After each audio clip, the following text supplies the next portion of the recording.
Política Internacional. Canal NBS. Os principais acontecimentos. Você acompanha aqui. A guerra começou? Os Estados Unidos acabam de impor tarifas pesadas sobre o Canadá e o México, prometendo uma nova guerra comercial. O presidente Donald Trump justificou a medida como resposta a déficits comerciais e ao tráfico de Fentanil.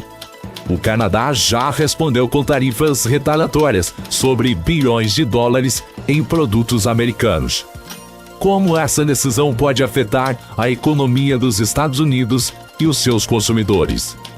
Assista agora e entenda todos os detalhes desta polêmica, onde em uma cerimônia na Casa Branca, que aconteceu no último dia 1º de fevereiro deste ano de 2025, nos Estados Unidos. E você acompanhará também o ministro do Canadá respondendo ao pronunciamento da decisão de Trump. So we'll be announcing the tariffs on Canada and Mexico for a number of reasons. Number one is the people that have poured into our country so horribly and so much. Number two are the drugs, fentanyl and everything else that have come into the country. And number three are the massive subsidies that we're giving to Canada and to Mexico in the form of deficits. And I'll be putting the tariff of 25% on Canada and separately 25% on Mexico. And we will really have to do that because we have very big deficits with those countries. Those tariffs may or may not rise with time. Will oil be part of that, though? Because we get oil from Canada. Oil is going to have nothing to do with it as far as I'm concerned. Oil has nothing to do with it. Tariffs on Canada and Mexico, 25%. That's coming on Saturday? That's coming on the 1st, Okay. Saturday. But no oil tariff, no oil tariffs. No, I don't. Well, I didn't say that. You said that. No. Well, I don't want to misinterpret. No, we may or may not. We're going to make that determination probably tonight on oil. Yeah, because they send us oil. We'll see. It depends on what the price is. If the oil is properly priced, if they treat us properly, which they don't. Look, Mexico and Canada have never been good to us on trade. They've treated us very unfairly on trade. And we will be able to make that up very quickly because we don't need the products that they have. We have all the oil you need. We have all the trees you need, meaning the lumber. We have more than almost anybody in those two categories. In oil, we have more than anybody, and we don't need anybody's trees. We have to free up some of the tree areas that we have. We have great lumber in this country. We have to free them up environmentally, which I can do very quickly. But we don't need what they have. And for us to be subsidizing Canada to the tune of $175 billion a year and subsidizing Mexico to the tune of $250 billion, $300 billion a year, and Mexico is a method of China sending in its product. And with China, I'm also thinking about something because they're sending fentanyl into our country, and because of that, they're causing us hundreds of thousands of deaths. So China is going to end up paying a tariff also for that, and we're in the process of doing that. Good afternoon, everybody. It was the White House press secretary who would be the one to officially deliver the news so many in Canada have dreaded. The president will be implementing tomorrow a 25% tariffs on Mexico, 25% tariffs on Canada, and a 10% tariff on China for the illegal fentanyl that they have sourced and allowed to distribute into our country. The United States is very lucky. But the president suggested it's about more than border security, complaining about trade deficits, claiming unfair treatment, saying there's nothing anyone can do to stop it. No, nothing. Not right now. We're not looking for a concession, and we'll just see what happens. Donald Trump suggested tariffs may be staggered with different rates and dates for different products, including Canadian oil.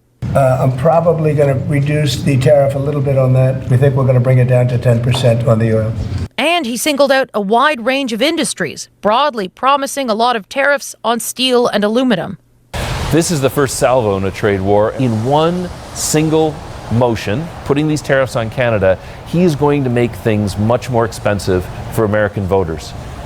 It makes no sense. Today, the United States informed us they will be imposing 25% tariffs on Canadian exports to the United States, and 10% on Canadian energy. A decision that, should they elect to proceed with, should take effect on Tuesday, February 4th. Cette décision met en péril une relation économique historique. Une relation qui a été la source de tellement de richesses, de prospérité et de possibilités wealth and opportunities on both sides of the border. Tonight, first, I want to speak directly to Americans, our closest friends and neighbors. This is a choice that, yes, will harm Canadians, but beyond that, it will have real consequences for you, the American people.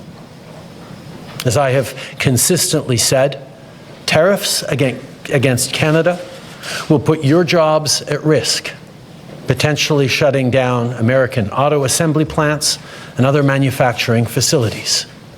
They will raise costs for you, including food at the grocery stores and gas at the pump.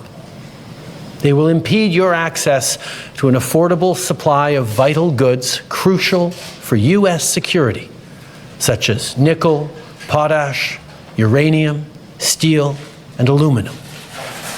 They will violate the free trade agreement that the President and I, along with our Mexican partner, negotiated and signed a few years ago.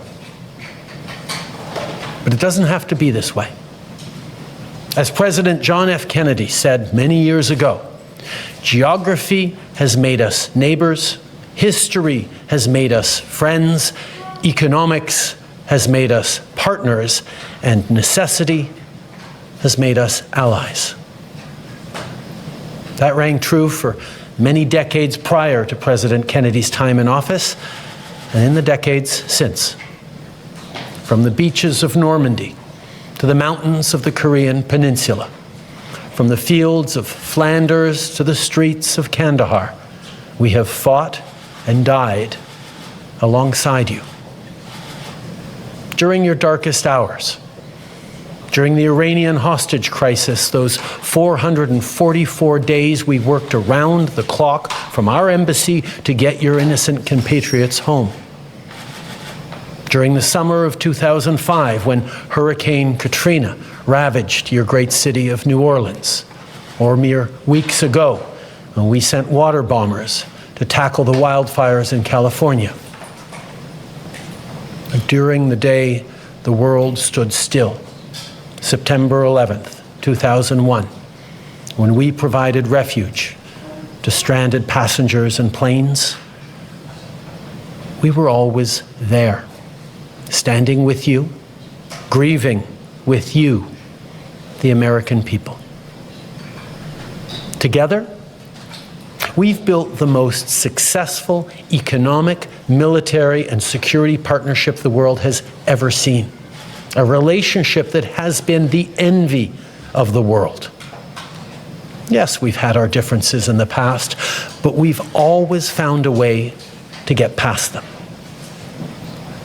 As I've said before, if President Trump wants to usher in a new golden age for the United States, the better path is to partner with Canada, not to punish us.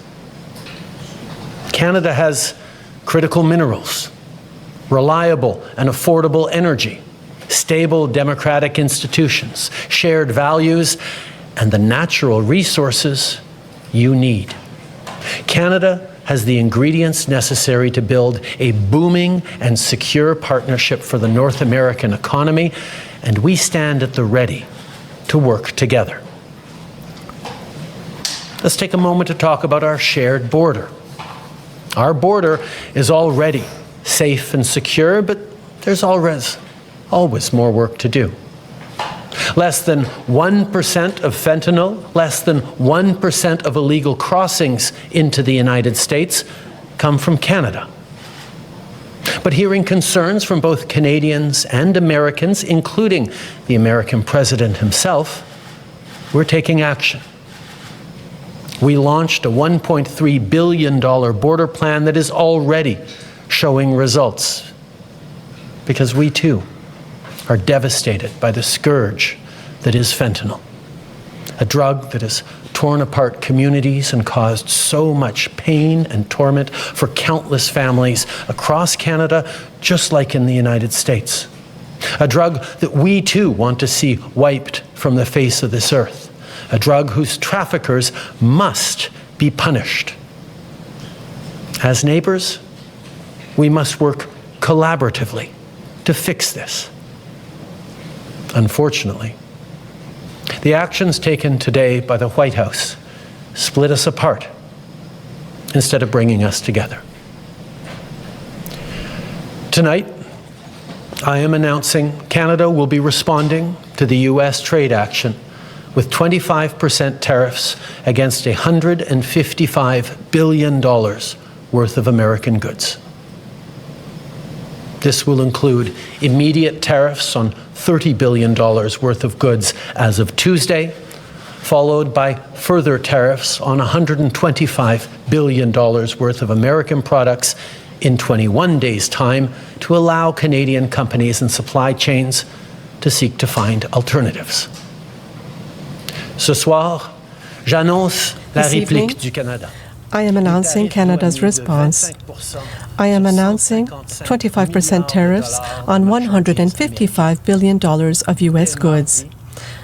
As of Tuesday, $30 billion worth of U.S. products will be affected, and in 21 days, to allow Canadian companies the opportunity to find alternatives, this will be the case for $125 billion worth of products.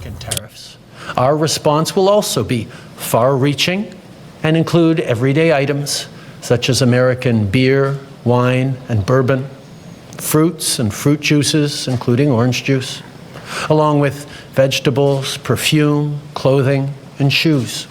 It'll include major consumer products like household appliances, furniture, and sports equipment, and materials like lumber and plastics, along with much, much more. And as part of our response, we are considering, with the provinces and territories, several non-tariff measures, including some relating to critical minerals, energy, procurement, and other partnerships. We will stand strong for Canada. We will stand strong to ensure our countries continue to be the best neighbors in the world. With all that said, I also want to speak directly to Canadians in this moment. I'm sure many of you are anxious, but I want you to know we are all in this together. The Canadian government, Canadian businesses, Canadian organized labor, Canadian civil society, Canada's premiers, and tens of millions of Canadians from coast to coast to coast are aligned and united. This is Team Canada at its best. Earlier today, I spoke with premiers from all provinces and territories. We are united. They've all supported our approach.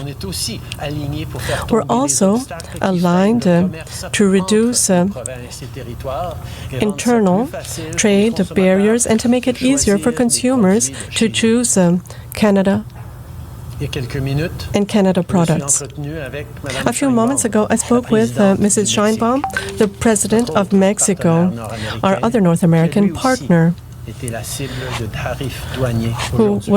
and this country was also the subject of 25% tariffs today.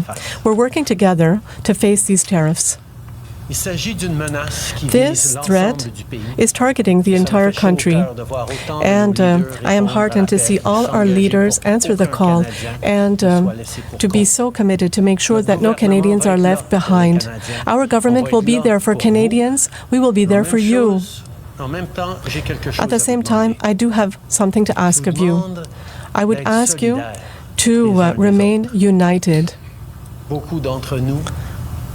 Many of us will be deeply affected. A lot of people will go through dark times. I'm asking you to support one another, to be there for your friends, your neighbors, and your fellow Canadians. From sea to sea, Canadians are different. We speak different languages. We have different beliefs and opinions. We have different ideas. But when we remain united, we are stronger. And now is also the time to choose Canada. There are many ways for you to do your part.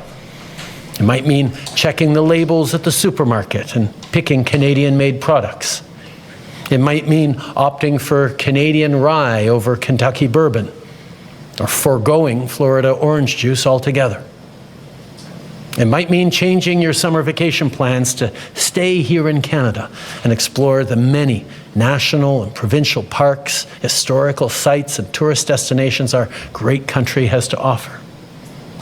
C'est temps de choisir des produits d'ici. It's time to choose Canadian products and to support Canadian businesses, to support our farmers, our producers, our workers, our business owners, our artists. It might mean doing all of these things or finding your own way to stand up for Canada. In this moment, we must pull together because we love this country. We pride ourselves on braving the cold during the long winter months. We don't like to beat our chests, but we're always out there, waving the maple leaf loudly and proudly to celebrate an Olympic gold medal. On a notre propre identité. We have a distinct identity. We have our own history and our values. Canadians are welcoming, open, innovative, and ambitious. We prefer to solve our differences with diplomacy, but we're prepared to fight if it's required. Canada is home to bountiful resources, breathtaking beauty, and a proud people who've come from every corner of the globe to forge a nation with a unique identity worth embracing and celebrating. We don't pretend to be perfect, but Canada is the best country on earth. There's nowhere else that I and our 41 million strong family would rather be, and we will get through this challenge, just as we've done countless times before, together. Thank you. Merci. Vive le Canada. Está decretada a guerra comercial? Qual será o desdobramento desta guerra? E o que você acha desta decisão? Canal NBS, onde você acompanha os bastidores da política internacional.